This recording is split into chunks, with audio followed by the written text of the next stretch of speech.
G'day folks, Troy Dean here from Rockstar Empires, and I'm very pleased to have with me here Travis Rosser from Kajabi. Hey Travis, how are you, man? I'm doing great. Thanks for doing this, and thanks for having me here at the Kajabi office. It's a pretty sweet place you guys have. Thank you. It is pretty cool. It's crazy. This little idea we had has turned into this big, like this space. I mean, we're in our upstairs. We call this the training center, and it's a great place to film. But yeah, I'm glad you stopped by. You were saying you're in town for a couple days. You kind of just reached out, and here we are. Yeah. I'm going to get to a little bit more about that as we roll on, but I want to just back up a little bit, give some people some context. When did you and Kenny start Kajabi?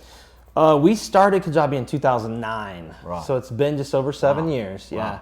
We launched in 2010, and Kenny and I were longtime friends here in Orange County, California. Yeah.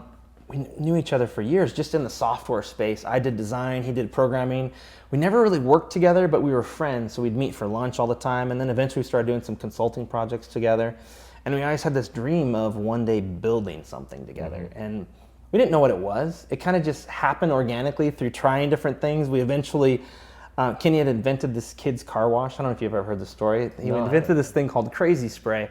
And it's this car wash for kids' bikes, and it's made out of PVC pipes, sprinklers, and hoses, right? And so Kenny builds it, and he puts it in his driveway. He's like, oh, this thing's awesome, you gotta try it. So I went and built it for my kids, and my kids loved it. Then we're like, hey, we should sell these on the internet, because that's what you should do, is build a business on the internet.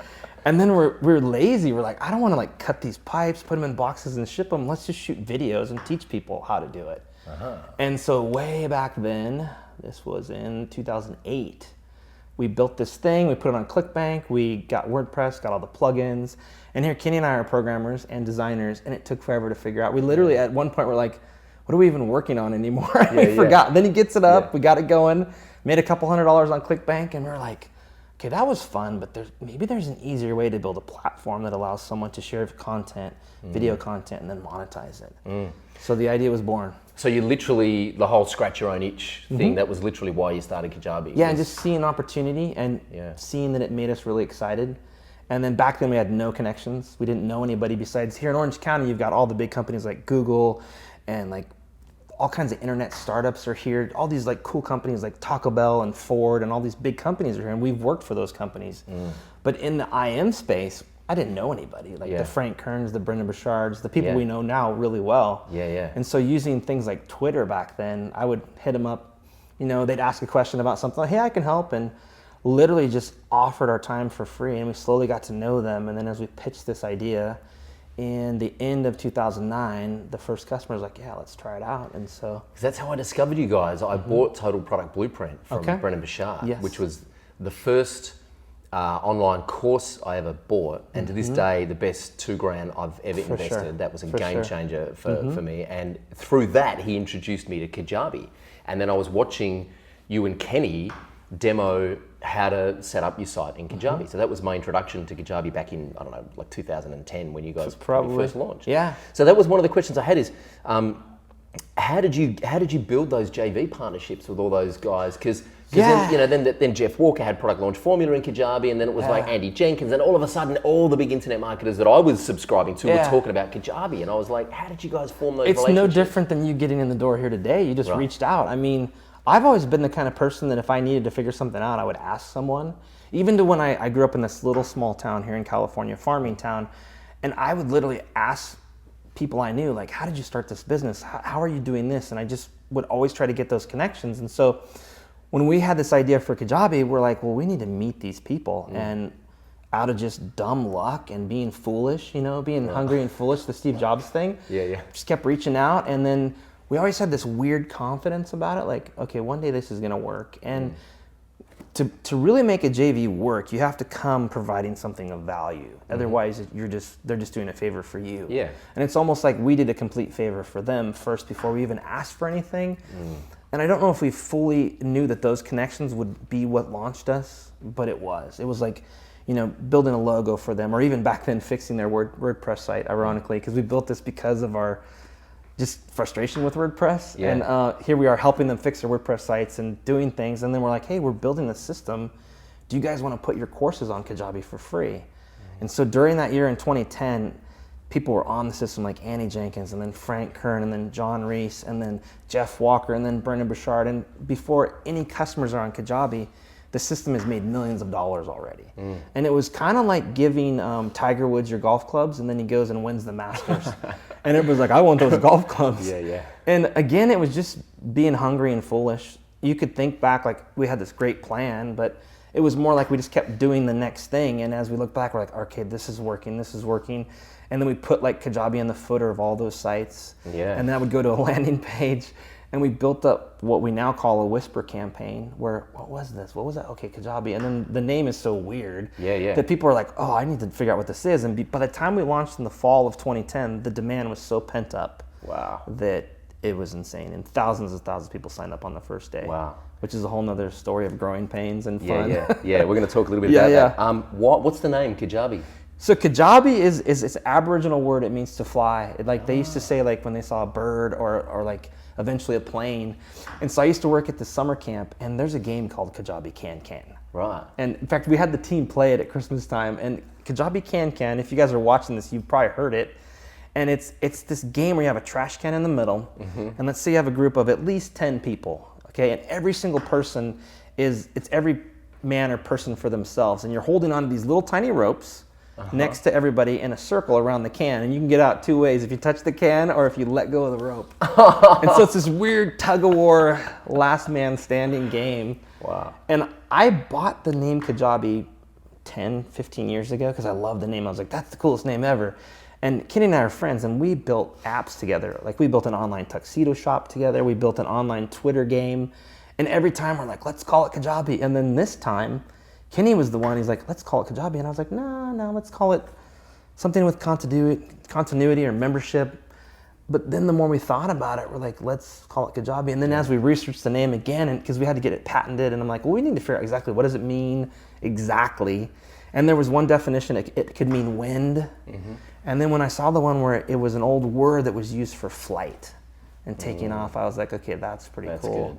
Yeah. And if you look at our downstairs office, there's like airplane stuff all over the place. There's all kinds of cool birds here. There's on the wall. Exactly. There's all kinds of hidden stuff. And it is an intriguing name. I remember I went through that first launch, and I'm pretty sure I signed up in that first launch when Kajabi first went public. And there was a lot of talk about the name. It was intriguing. It wasn't like, online courseware or, something really bland and boring, which is what we do in our business. We name our things really bland and boring things because they do what they say on the tin. We're not as creative as you guys. So I want to talk a little bit about the partnership with Kenny. What are the pros and cons of having a business partner versus being a solopreneur? I think the hard part about business partnership is two different brains looking at it from two different angles. And so we've always tried to agree. If we ever agree on something and feel confident about it, it's the right decision. But at the same time, to lead a company, there's tons of times where one person thinks strongly, one person's still not quite sure. And that is definitely the hard part. But again, that's also the strength, is there's two sides to this. Like there's two viewpoints. And by myself, I would have never built Kajabi. And by Kenny's self, he would have built a different Kajabi because, in our dynamic, I was the designer. I was helping kind of brainstorm it. And then Kenny was building it along with architecting it. And so there's no doubt that Kenny could have built a Kajabi thing. But with my creative kind of cool angle, it came out the way it did. And there's no doubt I could have found someone else to build it with me. But together... And I was just joking about this before. Someone said that good partnerships is someone needs to be OCD and someone needs to be ADD. And I'm the ADD, moving too fast. Breaking and things by all the myself, time. That's completely worthless. And then OCD by itself is not that great either. But when someone is good at building good shit that works the way it's supposed to and it's organized, those powers come together. There's moments of, sometimes it seems like luck and coincidence, but it's also moments of brilliance too. And not to have an ego, but like things happen, and it was so often because we just didn't know any better. And so we, like the name, we just did it. It's not like we had this great idea, like Kajabi is gonna be this and that. We did it, and then it worked out. And a lot of times we knew it was gonna succeed, but you just can't think about all the failures. They're just part of the journey. I mean, you almost have to fail to get there. How do you deal with that? Because one of the things I see a lot with entrepreneurs is things get too hard, and people put it in the too hard basket, and they think, I'm just not cut out for it. Success is something that happens to other people, or I just don't know how to do it, so I'm going to give up. What's the mindset behind how you deal with just constantly getting over those hurdles? I always think no matter how hard we get hit, no matter how hard it hurts, we're just going to get back up. no matter what it is. And that has to do with my childhood. That has to do with who Kenny was too growing up. I mean, when I grew up, I stuttered as a kid. From 9 years old to about 20, I could not talk. Wow, really? Yeah, it's crazy. Whoa. And it just went away. They're rough years to have a stutter too, man. They're rough years. Lots of being made fun of, and it just taught me not to give up, because sometimes the hardest things, you either overcome them or they're just not there anymore. Yeah. And that's entrepreneurship. Like, if you have a goal and you're focused on whatever that task is, whether it's a great team, whether it's profitability, whether it's a great product, you head towards that journey, you set it on the navigation, and then you start driving. And you kind of don't think about it again. You know the nav's going to take you there, but a lot of shit has happened on the way here. Like we were joking about, we launched in 2010. We had a team in the Philippines to do support, and Philippines is a full day ahead of you. We didn't think about this, so we launched on Thursday. Yeah. Then Friday comes, then pretty soon Saturday comes, and our whole team is now off. They're done. They've been off for a day now. And we have 2,500 tickets in our queue. Whoa. And back then it was the fall, so Kenny's kids played soccer, my kids played soccer. We're both at different soccer games, and Kenny's texted me, he's like, we got a problem. And I call him, and I was like, oh my God, and like finish out the game. I'm like, all right, kids, I'll see you later. Went to Kenny's house, got all the Macs computers we could find, put them on his kitchen table, started answering tickets. We got neighbors and friends. To this day, his father-in-law still works for us because of that. He's like, this is fun. I'm like, this is fun. I'm dying here. Like, I had so much anxiety from that I was getting chest pains thinking I had a heart attack. Turns out it's anxiety. Dude. I went to the ER thinking I had a heart attack. Oh my God. And it was just too much stress at one time. Oh my God. But I mean, it was worth it. That's the crazy thing is... Why? Why was it worth it? It's worth it because now I see the vision. I see what we were doing. Back then it was like, I want to do this thing. I want to build this cool product. I want to make money, make more money for my family, and just be part of building a company. Now I see the movement that's happened, and just the idea that someone can take what they know and turn it into a business is powerful. Back then we had this idea that everybody was good at something, or they knew someone who was good at something, and we were going to build this platform to help them. And 7 years ago, we had no idea how powerful that was. Because to date, our customers have made over $400 million. Almost $500 million. Man, that's just nuts. Sharing passion, sharing knowledge, sharing pain. Like we just met with a guy who has a course on, ironically, OCD. That's how this came up today. Right. And he's like helping people overcome like mental illness and like issues and pain that he had. Wow. And I'm like, that's powerful. Wow. So... is there an 80-20 rule with Kajabi customers? Is there like 20% of the customers doing 80% of the success? We used to think that was the case, because there's no doubt, like the Brendan Burchards are killing it. They're building an empire off of their expertise, their celebrity. Yeah. But then we started this thing called the Kajabi Hero Program last I've been following fall. that. Yeah. It's been incredible. It's like over 1,600 people have gone from 0 to 1,000. That's $1.6 million. Yeah. From 0 to 1,000. And just watching them, and 0 to 1,000 is just the first lap. Yeah. Next thing you know, by the time I get to interview them, they're at least at 5,000, 10,000. And then I met a lady last year. I met her at an event here locally, and she had 30,000 the first month. By the time I met her 7 months later, 600,000, and now she's a Kajabi millionaire. Wow. Just teaching online music, how to promote your online music career. Wow. And so there's always going to be 80-20. That's like a law of nature. Yeah. But my goal, like as a leader of this company, is to have a system that is so easy to use, and we train people so well that the average person could come in with that knowledge and share it.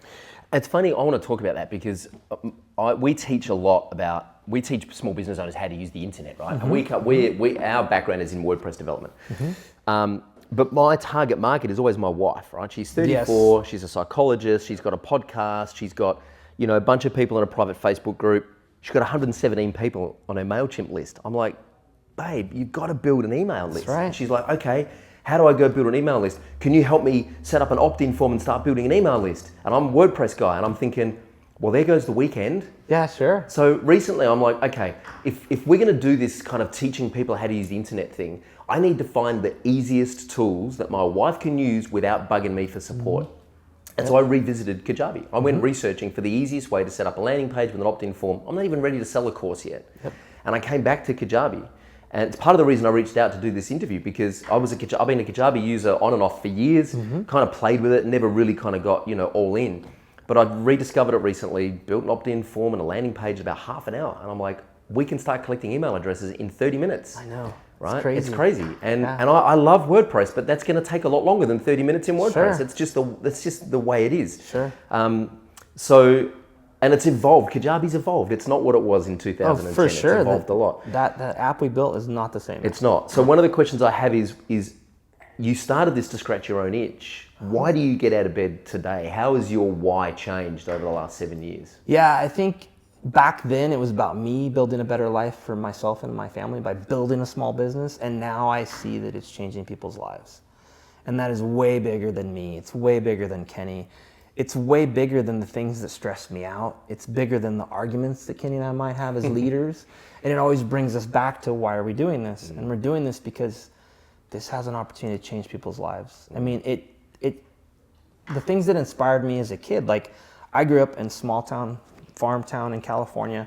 My parents paid the bills. They did a great job raising me, but they always seemed so broke. And like small town America's struggling right now. And when I go back there, I just see people struggle. And I think about what we've had an opportunity to build that gives anybody a chance to really take what they know, share it, start a business. And that gets me excited, like crazy excited. Like I could get distracted all day talking to people.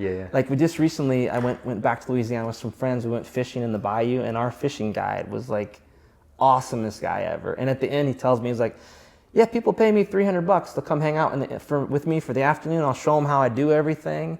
He's like, I'm thinking about making a DVD and selling it on the internet. I'm like, funny we met. And I start sharing that with him, and I'm like, that's my passion. Is helping someone take that knowledge outside of them and share it. And now I look at my parents, they're getting old, you know, and I think about the same thing how you think about your wife is like, what if my dad could take all that knowledge he has and easily share it? Because that's the future. Everybody's like, I don't have enough Social Security. I don't have retirement. But what if your retirement was in here and here? Totally. Like what you learned, like especially people that are like, they worked in a factory their whole life and they learned how to use this machine really well. Like right now in America, there's this huge gap of skilled workers. Like people went to college and got in debt, but they didn't learn about all these other things where they could have a really good job right now. Even some of these jobs are 6 figures, working in machine and like different cranes and all this cool stuff. What if a guy could shoot a couple videos? He's now retired, he's done, charges $500. I mean, that's the future. I mean, we're at the beginning of this industry. It's crazy to think that we've been here for 7 years, but it's just the beginning of what we call the knowledge economy, like sharing knowledge. I mean, I want to talk a little bit more about the company, and then I want to switch gears a little bit and talk about marketing strategy. And I've got some viewer questions as well. Sure. So in terms of your culture here at Kajabi, how do you attract the right fit, the right staff, and how do you keep them, and how do you keep that culture consistent and authentic? I think the one thing is it is authentic. We didn't manufacture it, it evolved. And it evolved first because we wanted to make a place we wanted to work at. Both Kenny and I worked here in Orange County in the software industry, and I always had to work in a cubicle. Sometimes during the boom, because I've been doing this since 1998, so when there was the dot-com boom, the first one, I would share a cubicle with 4 people. Whoa. Like back to back to back, you know, the fluorescent lights, the brown gray walls, and like some crappy PC I had to work on with just crappy deadlines, building software that nobody cared about, never got deployed. Like, I hated those environments. I hated having these great ideas that I pump up the chain. Like one time I changed the color on a landing page for this directory company, and they started making $3,000 a day more. Whoa. That's a lot of money over a year, right? I didn't even get a thank you. I didn't even get like, hey, that was a great idea. They just like, someone did it, they implemented it, and then I saw the returns. I was like, dang, this is cool. And it's like, I don't want that kind of environment. I want to have a place I come to work, it's fun, it's relaxing, I'm rewarded for doing good, the people that work for me care about me. It's almost like, and I like to think we're like a family. And so that first year or so, we were in our first office. It was small. There's only Kenny, myself, and Brennan, who was Kenny's college roommate, who's now our CTO 7 years later.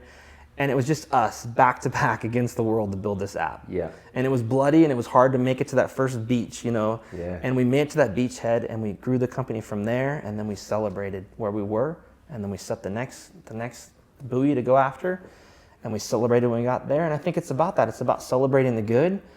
None of us have an ego on this team, not even Kenny and I. It's all about everybody else.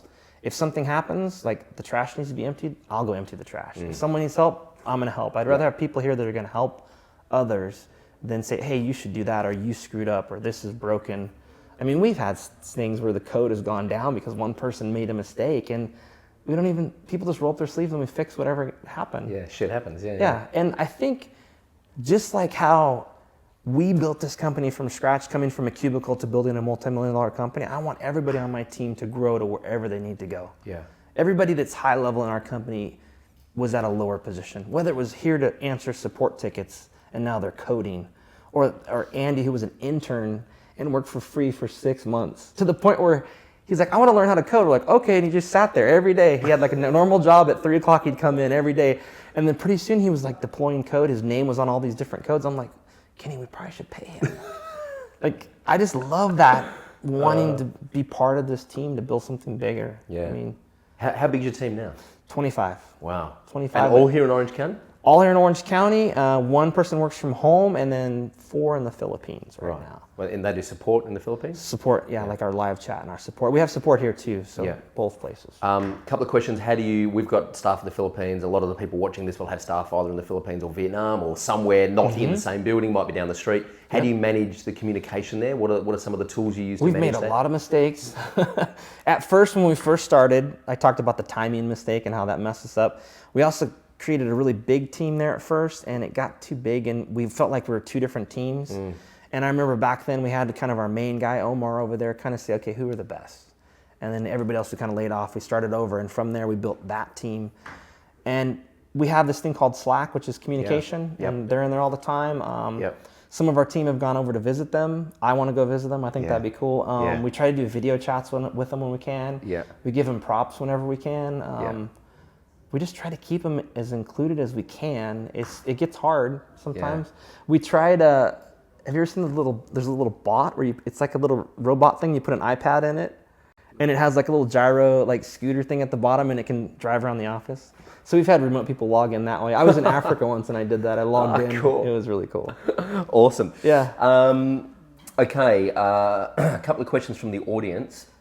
I think we've covered this, but in a nutshell, what's the main advantage? So a lot of our audience come from the WordPress scene. What's the main advantage of Kajabi over building your own website on something like WordPress? I think you kind of hit it earlier, but I mean, Kenny and I both come from the WordPress world where we used to do WordPress consulting all the time. Yeah. And it was born out of that frustration because I know how to do it. I know how to change the plugins and make sure everything works or fix it when it gets hacked or I forgot to update. Like there's all these things you have to manage when you have WordPress, and with a system like Kajabi, you don't have to do any of that. Like that was our goal, was to take all the tech headache away, and you focus on your content and your passion. And Kajabi does do that. And the cool thing is now 7 years in, we feel like we're closing the gap of the reasons why you'd use WordPress, because you want it to be more custom, probably more control over how everything looks and works. And now new Kajabi is running on theming language like Liquid, so the entire thing can be recoded. We're using better third parties for all the videos, so the videos consistently load on all devices no matter what. Because it's our own code base and it's protected under our own system, it's not going to get hacked or have an update issue like WordPress would have. And I mean, sometimes people try to say that we cost money and WordPress is free, but as you know, it's going to cost money to fix things. It's going to cost money. It's going to cost time to figure it out. It really is. I spent 3 months trying to put my first WordPress website together when I didn't know what I was doing, because the learning curve is, pretty steep. If you and some people enjoy that, and that's cool if that's what you want to do. But if you want to just focus on teaching yoga or guitar or stress-free management or whatever it is, like you want to use a platform. The number one question we get from people so we teach entrepreneurs how to create their own course and some of the psychology that needs to go into a course to increase student completion rates. We get really high completion rates with our courses. And the number one question we have is, all right, I've got this course, how do I continue to make sales? I don't really have a big list or a big audience to promote it to. So if there's one thing that someone watching this video could do, like in the next 24 hours to start building their list, what advice would you give them? Create content, that's for sure. Right now, get on Facebook Live and shoot something about anything that's bothering you, something you learned, or something that's about your industry. That's number one. The next thing is find a system like ours and build a landing page so that with that content, at least you're sending them somewhere. Even if you don't have that free report or free whatever. Like I tested one recently where I had a landing page. I'm like, hey, I'm Travis. I'm an entrepreneur. I built this company. Would you like to hear my story? Wow. And then they opt in, and the next page is just me for 15 minutes talking about my story. Yeah. So it's really about sharing your story, connecting with your audience. Definitely collect an email list if you can. But the other thing is too, what if you made a 4-video course right now and did the same thing, went to Facebook and said, hey, I made this 4-video course on stress. Yeah. And I've seen people do it where it's like the first 3, it's almost like a Jeff Walker launch, but it's in the course. Yeah. It might be a really cheap course to buy. Maybe it's $1 or something, and it's 4 videos. First video, second video, third video. Fourth video is saying, hey, did you enjoy this? Did this work? Well, I have the masterclass for $199. And in Kajabi, it's like once you pay once, since it's a single sign-on system, you can just keep buying all the courses. Gotcha. And that's how someone like Brendon Burchard has created a whole new empire on Kajabi. Yeah. He had all this success before, but Kajabi's made it so easy, and he obviously has taken it full force and uses it for everything. That every time I log into his account, I'm just blown away at the constant ability to just generate more revenue. What is it do you think, the one of the questions we had is, what's the most successful course ever on Kajabi? Do you know off the top of your head? Definitely Burchard. He's made, the high 10 millions in Kajabi. But my favorite story is the one I think I was telling you earlier about Leah McHenry. She's the lady from Canada where she was going bankrupt. She already had this online music career where she did Celtic music, and she sold pretty good. She made a little bit of money selling albums and t-shirts and like cool little souvenirs.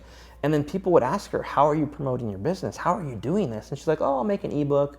Then I think she went to a Chalene Johnson event, and then I think a Brendon Burchard event also, and she heard about Kajabi. She puts it on Kajabi. Her first month, she makes $30,000. Whoa. Yeah. The next month, her husband quits his job in construction that he hated. They start working together. I met her in, I think, March, and it was like 6 or 7 months later.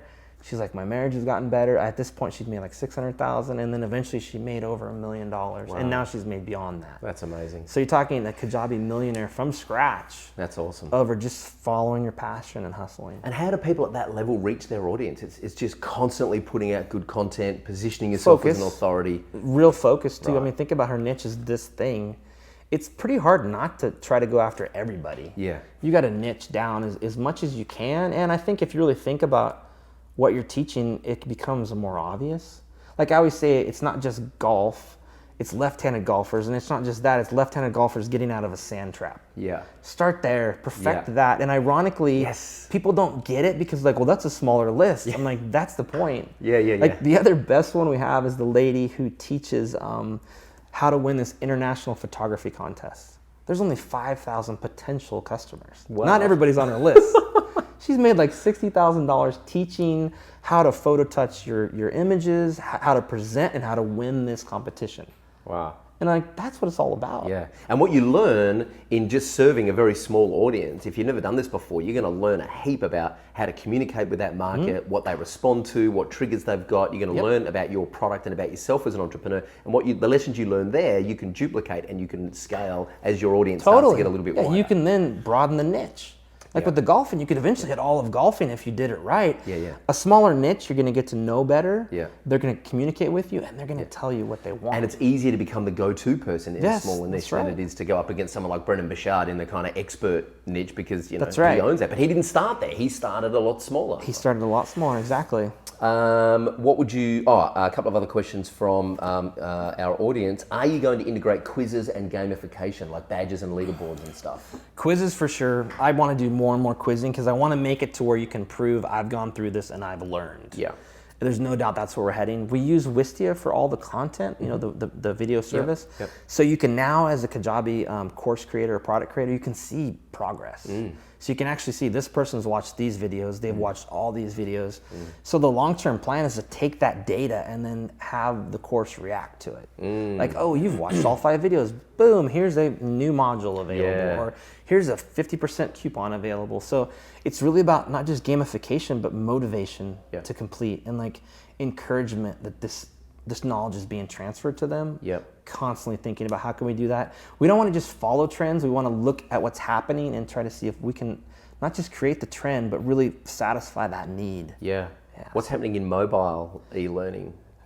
Kajabi luckily it's very mobile right from the beginning. Everything, you can literally shoot from your phone, upload it right from there. I mean, Kenny just recently, was making a landing page when he was out. He did it all from his phone. That's cool. Yeah, so I mean, that's already cool. in there. Something cool that we worked on a while back was the Apple TV stuff. Like we have it all integrated now.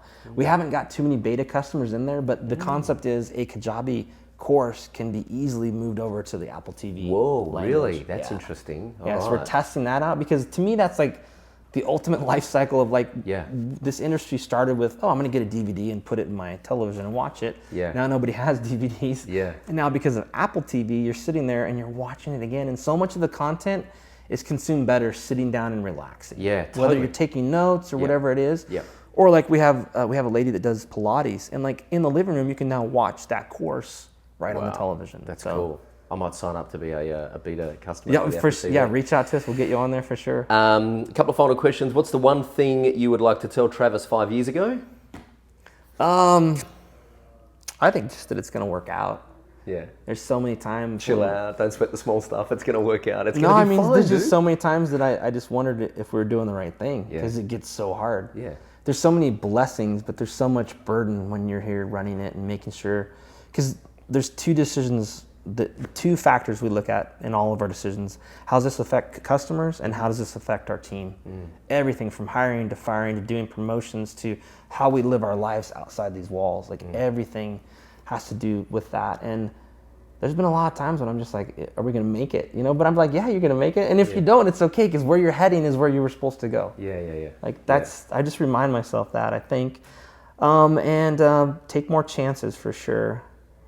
The longer Kenny and I took to decide the hard things, the more we paid for that. Right. It's life, hindsight, Yeah, 2020 vision. Yep. What's the one thing you'd like to fix in the next 30 days if you could?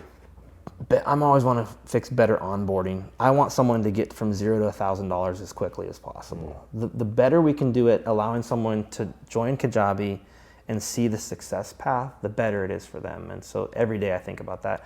I'm also inspired. My fiance is like going to build a Kajabi site. And so every day I'm thinking, how can I make it easier so she gets it? And she does get it and she challenges me and she's like, I think it should do this, or what if it did that? And there's just something about having that customer in your mind, like how am I serving them? That's consistent too. I get to interview these successful customers, the ones that focused on their customers more than themselves.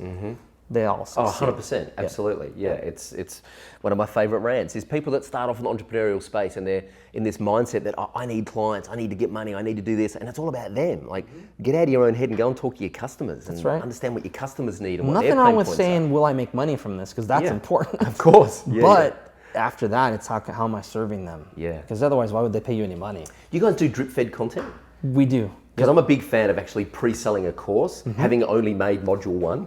Yes. And then if I get enough sales, I got to get my skates on and go make module 2 and module 3 and module 4. For sure. For sure you can do that. We have this whole email sequencing that's built in now to where you can sequence over time. Yeah. And the best I heard recently was someone, his name's Hank, and he did this real estate course, and he's in our Facebook group, and he posted one Sunday, he's like, all right, I couldn't handle it anymore. It's like, I just went on a rant and I put it up and I made $3,600. And his sales video is like, I have been putting this off forever.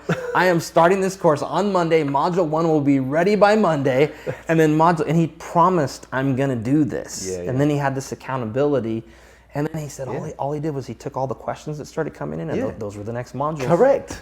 That's all you have to do. That's the best way to make Nobody's your course. going to tell you how to do it, but they actually are going to tell you how to do it if you ask them. That's right. If your students help you design the course, you make a course that people are happy with because they've had input and they feel some kind of ownership in the course as well. Yep. All right. Hey, I could do this for hours, but I'm respectful of everyone's time. So final question is, who would you like me to try and interview and why? Let's see. I would say if you could interview Gary Vaynerchuk, because I just love his attitude, and I feel like what he's doing with the internet is very similar to what we're all doing on this side, and I think eventually those worlds need to collide, and he's a reason why we're here. I remember he wrote the book Crush It. And I remember he had that talk that was on YouTube, quit fucking watching Lost. And that was our rant, because Kenny and I built this company working full-time jobs and then going home and working sometimes all night. And back then I loved Lost, so I was like, okay, I'm not gonna watch Lost, we're gonna work on Kajabi. And I think everybody needs to realize they are the ones that change their lives. Nobody else is going to do it, and Gary does a great job of pushing people to quit complaining and make a change. 100%. All right, Gary V, I'm coming to get you, courtesy of Travis from Kajabi. Hey man, thank you so much for doing this. I really appreciate it. Definitely. Cheers. It's been fun.